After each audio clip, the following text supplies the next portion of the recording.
म्हणजे जी म्हणत होती की आपल्याला जर मुलगी झाली ना ती मुक्तासारखी संबळवादक होईल. त्या दोघींना नात हवी. काय करायचं बोल.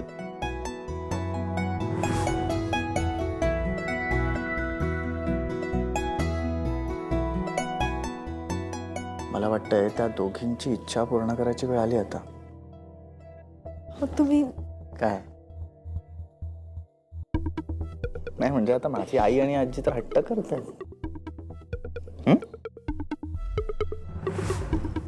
काय करायचं बोल. काय करायचं काय तुम्ही ना लगेच असं. ठीक आहे काही बोलू नकोस. सगळ्यांना आपण आनंदाची बातमी डायरेक्ट देऊन टाकू. तुम्ही पण ना काय लगेच असं म्हणजे आनंदाची बातमी देऊया म्हणजे. मग ऑब्विसली ना. नाही हं?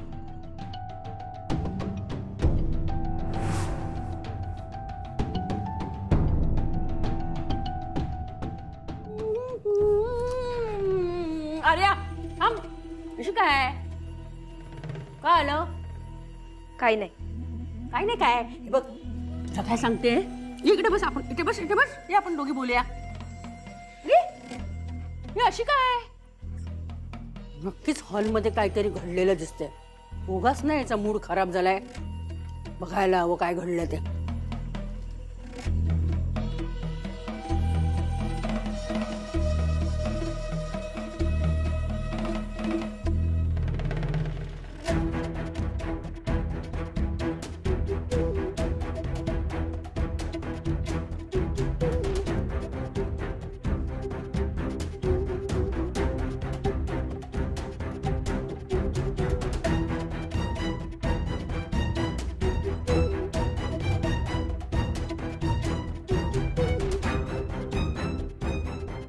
दादा असं तोंड लपवत कुठे गेले असतील.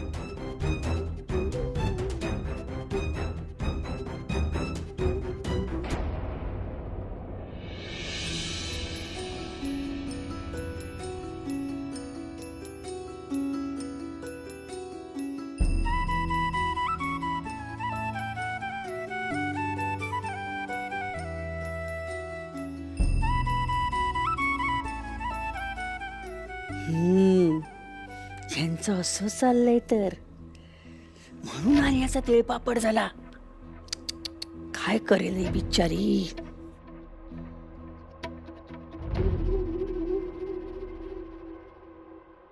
सॉरी म्हणजे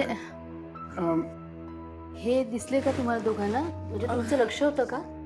दादांना नाही काय झालं. अगं हे कुठेच नाहीयेत. कुठे जातात कुणास ठाऊक. सांगू नाही जात नाहीत. या आधी असं कधी केलेलं नाही अगं त्यांनी. आई आई आई आई आई रिलॅक्स रिलॅक्स. तू पॅनिक होऊ नकोस. मी बघतो. बघता आलो. कुठे जात असताना काही कळतच नाही मला. मोठी आई नका काळजी करू. हे गेलेत ना बघतील.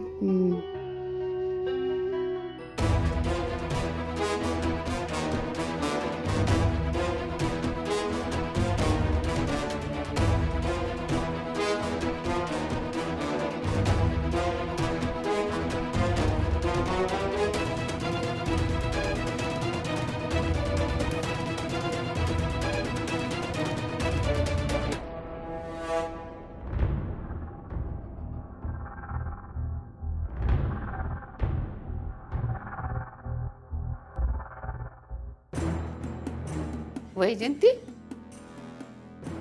अलीकडे तू रावसाहेबाची लईच काळजी करतेस. कळतंय मला पण हे वागतातच असं ना. काय करू. काळजी वाटतेच मग मला. अगं पण तू सारखा त्याचाच विचार करतेस. आई अगं बघ अगं मी दादांना बघून आलो. ते ऑफिसमध्ये पण नाही आहेत. इव्हन घराच्या आजूबाजूला चेक केलं तिथेही नाही आहेत. मी त्यांना फोन ट्राय केला पण त्यांनी फोन पण नाही उचलला यार. पाहिलं हे असं करतात मग काळजी वाटणार ना सासूबाई. असं का वागतोय तू? सारंग, अंबिका आणि दत्ता घरात आहेत का? हो पण तू असं का विचारतेस? आठवते का मागल्या टायमाला रावसाहेबा गेला होता घराबाहेर तेव्हा ही दोघं बी घरातनं गायब होती. हा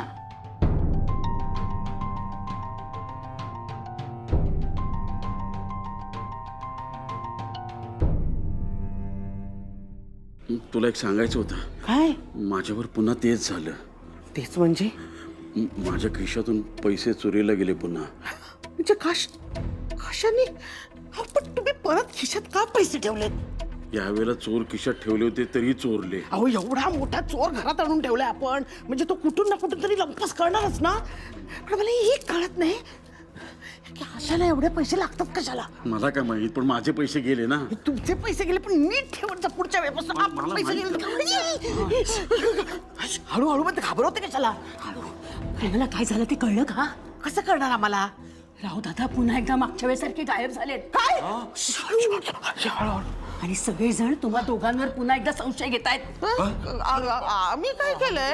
आता ते तुम्हालाच माहित काय केलं ते.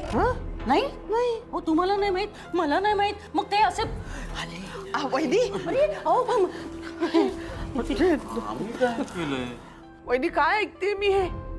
अगं दादा घरात नाही म्हणून तुम्ही आमच्यावर संशय घेताय. वंच तुम्हाला कुणी काही बोलतंय का? का सगळ्या गोष्टी स्वतःवर ओढवून घेताय तुम्ही? दादांचा फोन आहे.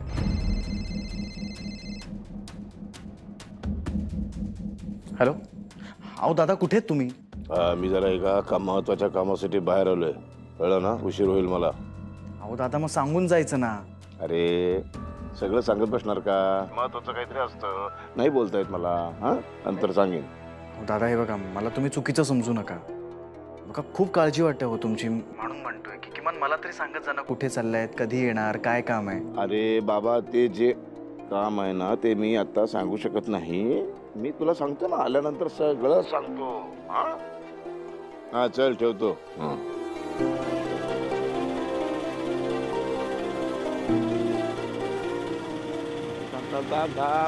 बंद केली दात तोडी. चल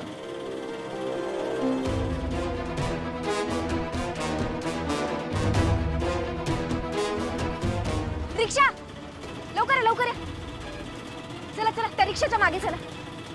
चला चला त्या रिक्षाच्या मागे. झाली ना पटली ना तुमची खात्री आता? कसं काय आमच्यावर तुम्ही संशय घेऊ शकता? वंच कुणीही संशय घेत नाहीये तुमच्यावर. आणि जे तुम्हाला माहिती देतायत ना ती अत्यंत चुकीची देतायत. सारंग काय म्हणाले हे? अगं आई, दादा म्हणाले की त्यांना एक इम्पॉर्टंट काम आहे, सो त्यांना जावं लागलं. अहो पण कुठल्या कामासाठी गेलेत हे काही सांगितलं नाही का? विचारलं यार मी, पण ते रागवले माझ्यावर. सारंग हे ना गेल्या वेळेसारखंच होत आहे. मी तुला आठवतं गेल्या वेळेला पण त्यांनी फोन केला होता, मेसेज केला होता आणि आपण ते लक्षात घेतलं आणि विसंबून राहिलो त्या गोष्टींवरती. पुन्हा तेच होतंय. मी कुठल्या संकटात नसते सापडलेले. नाही मला पण त्यांचं वागणं खटकतंय. पण मला काय वाटतं की आपण हायपर व्हायला नको. आपण थोडं शांतपणे या गोष्टीचा विचार करूया. आणि हे बघ नाही, अगं ह्यावेळी त्यांनी स्वतःहून फोन केलाय आणि तो पण लगेच. वय मलाही असं वाटतंय की आता इतके दिवस ते घरी नव्हते, महत्वाची सगळी कामं खोळंबली असणार. निदान त्यांनी आपल्याला कळवलं आहे. आणि प्रत्येक गोष्ट आपल्याला नाही सांगू शकत ना, आपण पण समजून घ्यायला पाहिजे. मुक्ता अगं समजून घेण्याचाच प्रयत्न करते, पण टेन्शन तर येतच ना ग. सारंग हे आज रात्रीपर्यंत घरी नाही ना आले तर तू फोन लावून दे मला. मला स्वतःला बोलायला लागेल त्यांच्याशी. हे सगळं ना जरा अतिच होत चाललंय सारंग. अगं लय काय झालेलं नाही. हा आणि तू बी असा येडा वाकडा विचार करू नगस. चल वैजंती आत खोलीत चल, शांत हो, काही होत नाही. चल तू चल चल. मुक्ता इकडे जर इम्पॉर्टंट बोलायचं. चल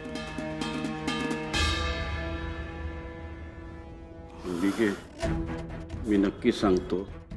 सकाळी आर्याने नाचगाण्याचा विषय काढला तेव्हा तो मला म्हणाला होता, मला कसं तरीच होतंय. म्हणतो आज मी करमणूक करणार आणि पूर्ण श्रम परिहार करूनच येणार. म्हणजे तो कुठल्या तरी त्यावाल्या बाईकडे नाचगाणं करायला गेलाय.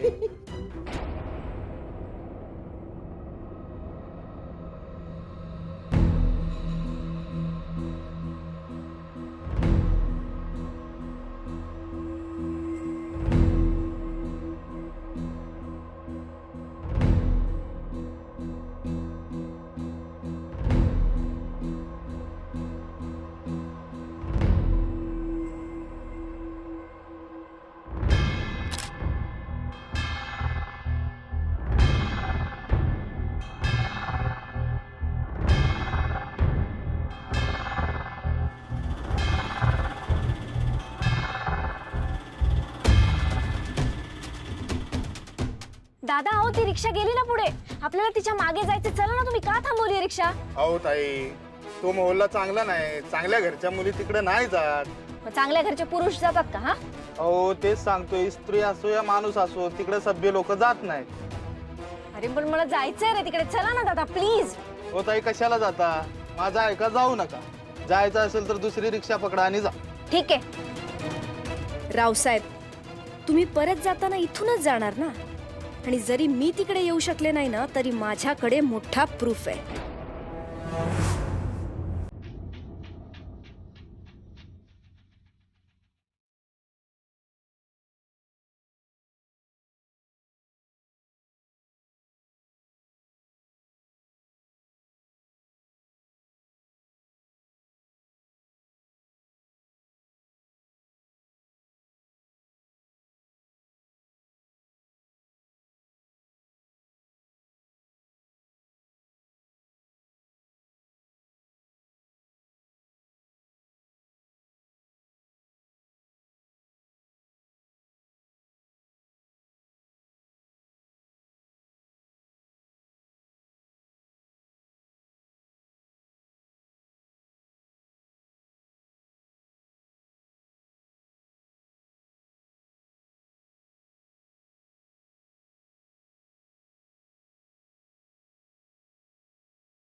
नाच ए चंपा नाच.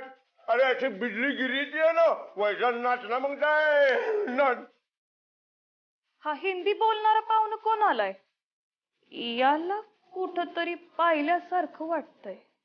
हा कोण हाय हे हुडकून काढायच पाहिजे.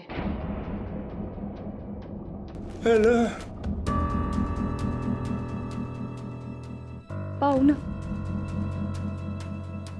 आपलं मागच्या जन्मीचं काही नातं होतं वय? नाही, तुम्हाला कुठंतरी पाहिल्यासारखं वाटतंय.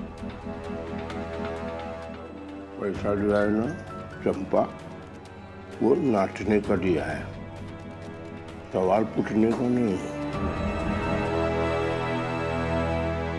ये आंखें है ना, इसमें से सिर्फ नशा बाहर आना चाहिए, सवाल नहीं। एकदम बस करके उंगली अंदर डाल के बुलबुल को बाहर निकालेगा। सिर्फ नाचने का।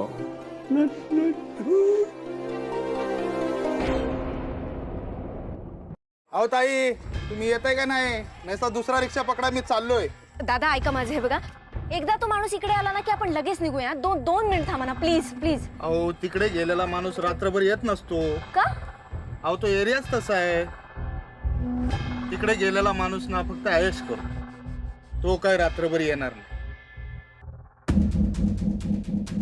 कचक्यान ही गोड धमकी जास्त जवळची वाटायला लागली. पाहू ना, तुमचं नाव, गाव, पत्ता, तुमची ओळख सांगा ना. तुझ्या आधार कार्डाला माझं राशन कार्ड काय लिंक करायचं आहे? तसं नाही हो पाहुणा,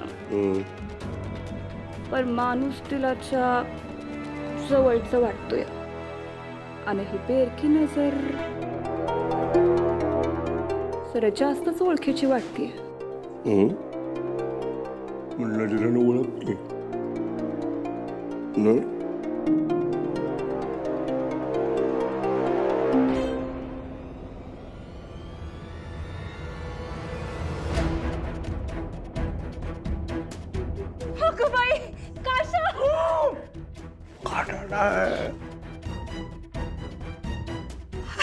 अरे चपड्या, वाजव वाजव, तुझे सूर वाजवील. वाजव वाजव, नाही कर वाजव.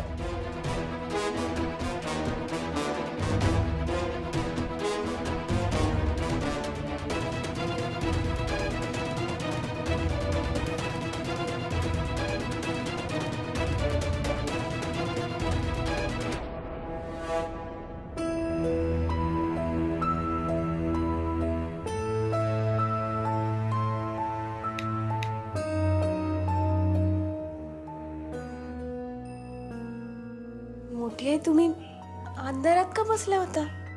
नाही ग, मन पुन्हा विचलित व्हायला लागलं. नको नको ते विचार येतात डोक्यात, मनात. मन जप करायला बसले पण तिथेही मन लागत नाहीये माझं. मोठा, तुझ्या स्पर्धेच्या वेळेला यांच्या बाबतीत जे झालं तसंच पुन्हा नाही नको होणार. मोठी आहे, तसं काही नाही होणार. आणि दादांचा स्वभाव तुम्हाला माहित आहे ना, एकदा एखादी गोष्ट मनावर घेतली ना की ते करतातच. आणि वाईट अनुभव त्यांनी एकदा घेतलाय, त्यामुळे ते आता अजून सावध असणार आहेत. नाही ठीकच आहे, पण निदान फोनवर सांगायला काय हरकत आहे की ते कुठे आहेत, काय काम करतायत, एवढं तर सांगायला हरकत नाही ना. कदाचित कामच तसं असेल, किंवा नाहीतर आजूबाजूला कोणीतरी असेल म्हणून ते स्पष्ट बोलू शकत नसतील. आणि घरातले पुरुष कसे असतात तुम्हाला माहित आहे ना. स्वतःचं थोडं जरी टेन्शन असलं ना तर ते कधीच कुणाला कळू पण देणार नाही. आपल्या चेहऱ्यावर कायम हसू, आनंद, एवढंच त्यांना पाहायचं असतं. आणि दादाही हेच करत असणार आहे, मला खात्री आहे. म्हणून मला असं वाटतं आपण आत्ताच काही अंदाज नको बांधायला. आणि समजा अजून उशीर झाला, अजून आले नाहीत ना, तर मी यांना घेऊन त्यांना शोधायला जाईन.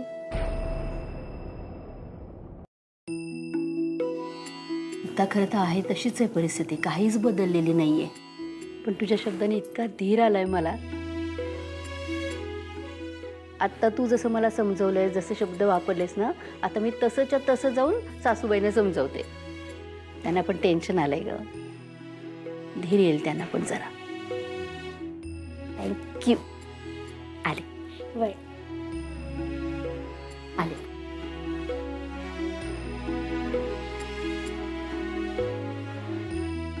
आता कुठे हिच्या चेहऱ्यावरचं टेन्शन कमी झाल्यासारखं वाटतंय. मुक्ता, तू असं आईला काय समजवलंस? अहो, मोठ्यांना दादांच्या बाबतीत आधीसारखं काही घडतंय का याची भीती वाटत होती. मी काही नाही, धीराचे 4 शब्द बोलले फक्त. स्वतःच्या मनात अजूनही भीती आहेच. अहो, मलाही काळजी वाटते. दादा अजून आले नाही आहेत, कुठं आहेत ते? परत नाही आले तर? हे बघ, डोंट वरी, मी आहे ना. मी जाईन त्यांना बघायला. नाही नाही, तुम्ही एकटं नाही. दादांसारखं अजिबात वागायचं नाही. मी तुमच्या सोबत येणार. पण नाही पण नाही बिन नाही, मी सोबत येणार म्हणजे येणार. बरं,